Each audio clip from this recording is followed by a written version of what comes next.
Triple J says yes. Check out our new and enhanced website at triplejguam.com. Get real-time view of every vehicle in our inventory, instant trade-in, plus easy financing. Triple J says yes. triplejguam.com. Today, I'm Krystal Paco, and welcome to another fabulous edition of Cruising. And I say fabulous because I have with me in the passenger seat a very good friend of mine, very talented, probably one of the most talented people I know. He is an actor, he is a singer, he's a voice coach, and most of all, he's the director of Guam's latest and greatest musical production, Miss Saigon. And that's a very long intro, but here is Ernest Ochoco. Hi, everybody. Half a day. Half a day. Told them, Malik, how are you? So first off, tell people, what is Miss Saigon about? Okay, so Miss Saigon, as you know, is set in the Vietnam War, and it is actually, okay, first and foremost, it's an amazing historical story about the Vietnam War, and they took some poetic license with it and placed a love story in the middle of this musical, but it's a love story that's plausible, that could have happened because it was inspired by the relationships that occurred during the Vietnam War. And so there's a love story that's between two people, a girl named Kim and a guy named Chris, and in the midst of this horrible situation, they were able to find love, right? So the Vietnam War is the backdrop of this beautiful love story called Miss Saigon, and how she's able to, and how he and she are able to find each other in this tragedy. So tell me, why Miss Saigon? Of all the musical productions, I know you've done a lot here on island for decades, probably, right? Yes, like 25, almost 25 years. And you have a very, very lengthy, very extensive resume, or very extensive repertoire of all the musical acts you brought to Guam. But why Miss Saigon? What was inspired it? I think, you know, Miss Saigon is a very, very, not only is it important to Guam's history, because, you know, during the Vietnam War, hundreds of thousands of people came through here, refugees from Vietnam, and quite a few of them stayed on Guam. So that's a very important part of our history, of our lives. My mother was actually pregnant during the Vietnam War. With you? Yes, and she was in Saigon. It's Wow. like, oh my God, right? And she was able to escape before Saigon fell.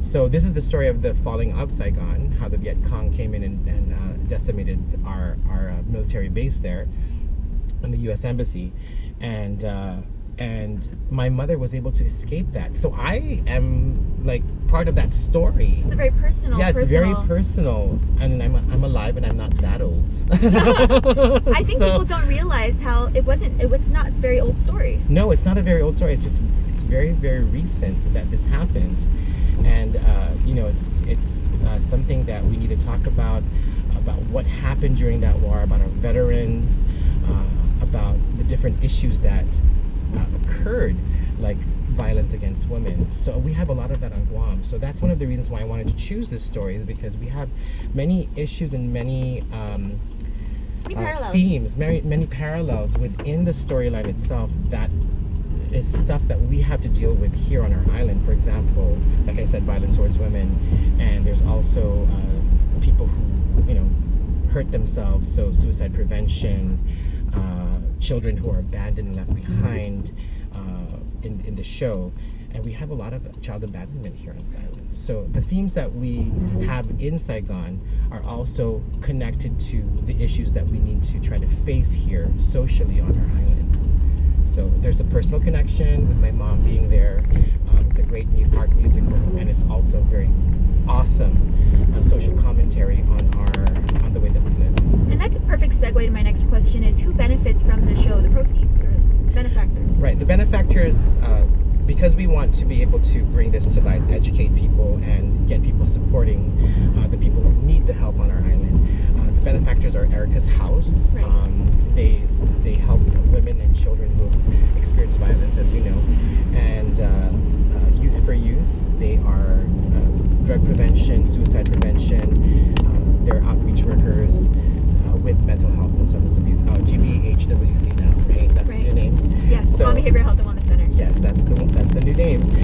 But they assist with frontline outreach for our youth. And we have so many people here who hurt themselves. Suicide is it one every 2 weeks, I believe? Yeah, that's the local statistic. Yeah, one every 2 weeks, and I believe 31 people have already taken their lives in this year alone. Yeah, so there's a lot of suicide going on, and we're at one of the highest on the national level of suicide. So we have to address that, and the people who have the ability to do this is our GBHWC, Guam Behavioral Health and Wellness Center, Mental Health. And one of the most effective groups that they've had so far, the nonprofit groups, is Youth for Youth. And these kids are amazing at intervening and helping out their fellow youth as outreach workers. Because youth like to talk to each other, right? Right. And it's like, if you're the same age, your peers. There's a lot of trust that you can instill in your peers. And you're able to really, really get in there when someone needs help. So I was a Youth for Youth member for about 8 or 9 years. And I worked with Erica's House also in different capacities. So these two organizations are local, and when we give them money, it actually goes to the right people. You know how sometimes the bigger organizations it's harder for them to manage. We actually will feel the money here at home. Yes, we will feel it, and it will benefit the people who really need it on our island. Triple J says yes. Check out our new and enhanced website at triplejguam.com. Get real-time view of every vehicle in our inventory, instant trade-in, plus easy financing. Triple J says yes. triplejguam.com.